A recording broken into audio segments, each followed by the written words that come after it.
Assalamualaikum warahmatullahi wabarakatuh. Selamat jumpa lagi anak-anak Saza kelas 9. Kita berjumpa lagi dalam bidang studi PKN. Nah, untuk kelas 9 kali ini kita akan mempelajari materi pertamanya dengan KD menganalisis langkah-langkah untuk mewujudkan Pancasila. Sedangkan materi pokok kita adalah dinamika perkembangan Pancasila dari masa ke masa. Nah, yang akan kita pelajari dari materi kita ini adalah apa saja ancaman-ancaman terhadap Pancasila mulai dari awal kemerdekaan sampai saat sekarang ini. Kalau kita lihat ancaman yang terjadi, itu dibagi dalam 4 periode. Periode yang pertama itu pada masa awal kemerdekaan. Periode yang kedua, masa Orde Lama. Periode yang ketiga, masa Orde Baru. Periode yang terakhir, masa Reformasi. Nah, sekarang kita lihat ancaman terhadap Pancasila yang terjadi pada masa awal kemerdekaan. Pada masa awal kemerdekaan, terjadi pula beberapa buah ancaman. Ancamannya yang pertama adalah PKI Madiun. PKI Madiun dipimpin oleh Musso. Tujuannya adalah ingin merubah dasar negara kita Pancasila menjadi dasar negara yang berhaluan komunis.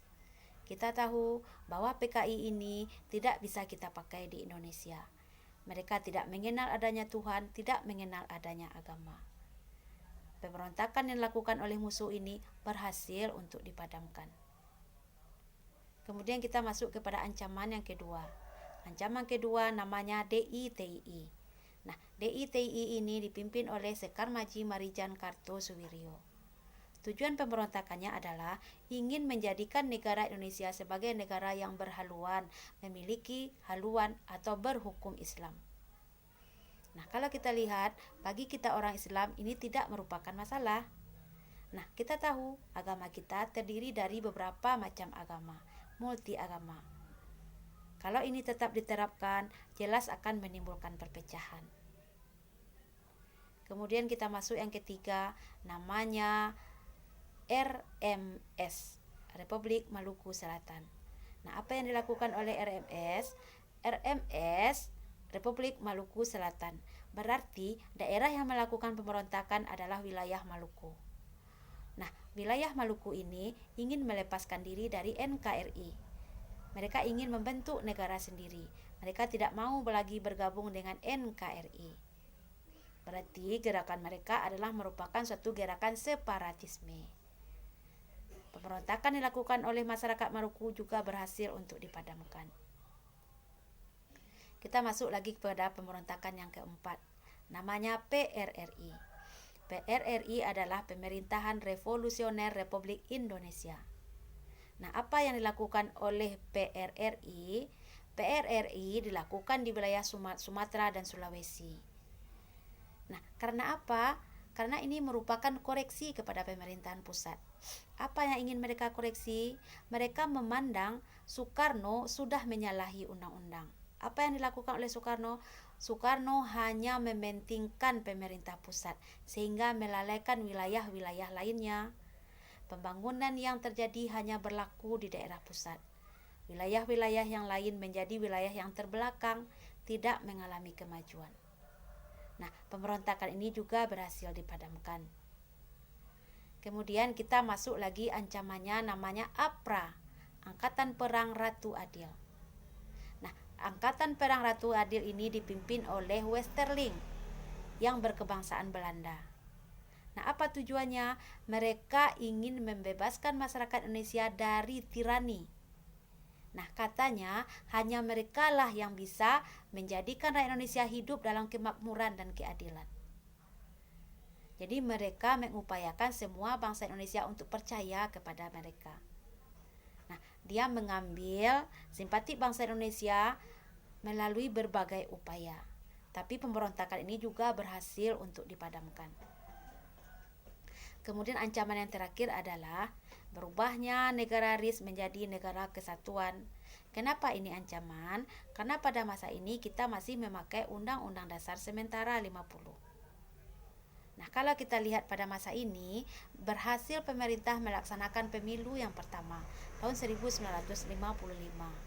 Nah, dengan berhasil dilaksanakannya pemilu, maka terpilihlah lembaga-lembaga negara kita. Tapi lembaga negara yang sudah terpilih tidak bisa melaksanakan tugas sebagaimana mestinya. Tidak satu pun produk hukum yang mereka hasilkan. Sehingga hal ini memaksa nanti dikeluarkannya Dekret Presiden 5 Juli 59. Isi Dekret Presiden 5 Juli 59 adalah 1. Bubarkan konstituante. Nah, apa itu konstituante? Lembaga negara yang sudah dipilih oleh pemilu. Yang kedua, tidak lagi berlaku Undang-Undang Dasar sementara 50 dan kembali ke Undang-Undang Dasar 45.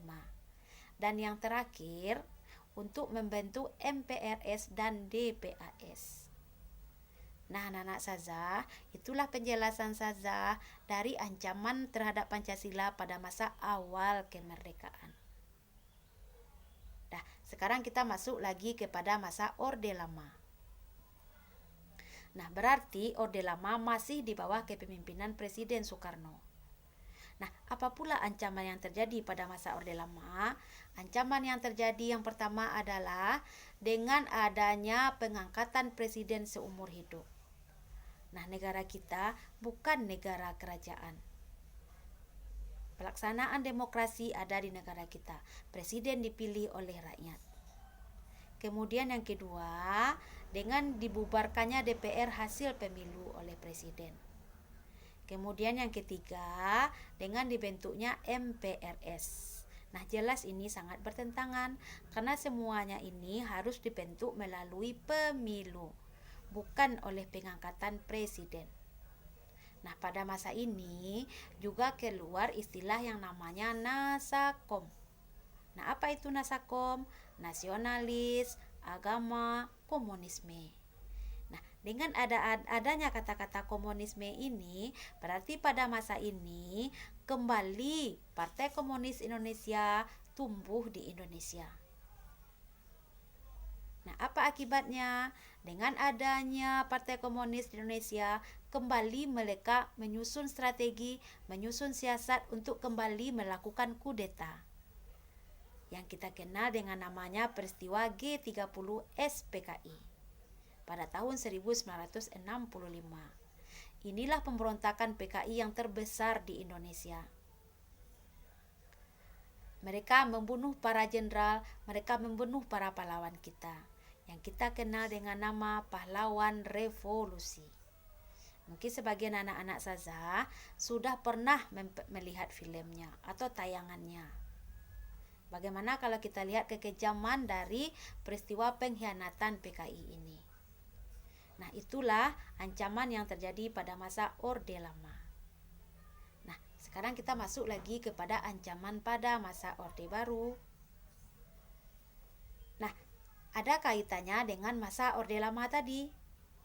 Dengan terjadinya pemberontakan G30 SPKI, maka diberikanlah amanat oleh Presiden Soekarno kepada Soeharto untuk mengambil alih pengendalian kekuasaan. Soeharto diminta untuk menumpas gerakan PKI. Nah, disinilah dimulai awal babakan Orde Baru.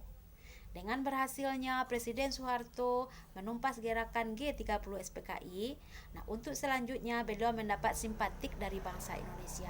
Sehingga untuk pemilu selanjutnya beliau terpilih lagi menjadi presiden di Indonesia. Nah, bagaimana pula ancaman pada masa Orde Baru ini? Pada masa Orde Baru ini kalau kita lihat, nah pemerintahan sudah berupaya untuk menjalankan Pancasila secara murni dan konsekuen. Sudah dilakukan pembenahan di mana-mana, pembangunan dilaksanakan, SD impres dibangun, jembatan-jembatan juga dibangun. Sedikit-sedikit taraf hidup masyarakat Indonesia berubah. Nah, dari perkembangan yang seperti ini, lama-kelamaan muncul lagi ancaman. Nah, ancaman apa yang muncul? Ancaman yang muncul adalah dengan munculnya pelanggaran hak asasi manusia. Hak asasi manusia tidak lagi diakui. Pembunuhan terjadi di mana-mana. Nah, kemudian kalau kita lihat, kemerdekaan mengeluarkan pendapat juga dibatasi. Nah, hal ini tentu menimbulkan amarah dari masyarakat Indonesia, apalagi dengan kepemimpinan Orde Baru yang sudah 32 tahun. Nah, dari sinilah nanti menjadi pemicu timbulnya peristiwa reformasi. Nah, sekarang kita masuk lagi kepada ancamannya reformasi. Nah, apa pula yang terjadi pada masa reformasi? Masa reformasi adalah perubahan yang mendasar yang terjadi di Indonesia. Peristiwa reformasi adalah keinginan dari mahasiswa untuk menjatuhkan jabatan Presiden Soeharto dengan melakukan aksi besar-besaran, demo besar-besaran. Nah, akhirnya Soeharto tumbang, dimulailah awal masa reformasi ini. Apa yang terjadi sekarang? Nah, masa reformasi terjadi yang namanya arus globalisasi. Perubahan besar-besaran yang mendunia. Semuanya serba bebas. Gaya berbicara, gaya berpendapat, gaya berpakaian, semua serba bebas. Semua bergaya hidup kebarat-baratan. Pornografi, porno aksi, narkotika, narkoba berkembang di Indonesia. Hal ini tentu akan menimbulkan kesenjangan di negara kita. Para pemuda kita tidak lagi mengenal yang namanya nilai-nilai Pancasila. Mereka sudah beralih ke ideologi barat. Nah, hal ini kalau yang kita lihat sekarang terjadi di negara kita. Apalagi dengan adanya sekarang maraknya kasus atau peristiwa yang adanya keinginan pemerintah untuk merubah ideologi negara kita Pancasila yang 5 sila menjadi Eka Sila, menjadi 3, 2, bahkan 1 Pancasila. Nah, itulah yang terjadi di era reformasi sekarang. Tinggal lagi tugas dari anak Saza sebagai generasi muda untuk kembali menggali nilai-nilai Pancasila. Kita tidak mau Pancasila itu dirubah. Kita tidak mau Pancasila itu ditukar. Karena itu sudah melalui perjuangan yang cukup panjang. Nah, dari banyaknya ulasan Sazah tadi, Sazah harapkan anak Sazah bisa memahami dan mengerti, kemudian merangkumnya dalam buku catatan.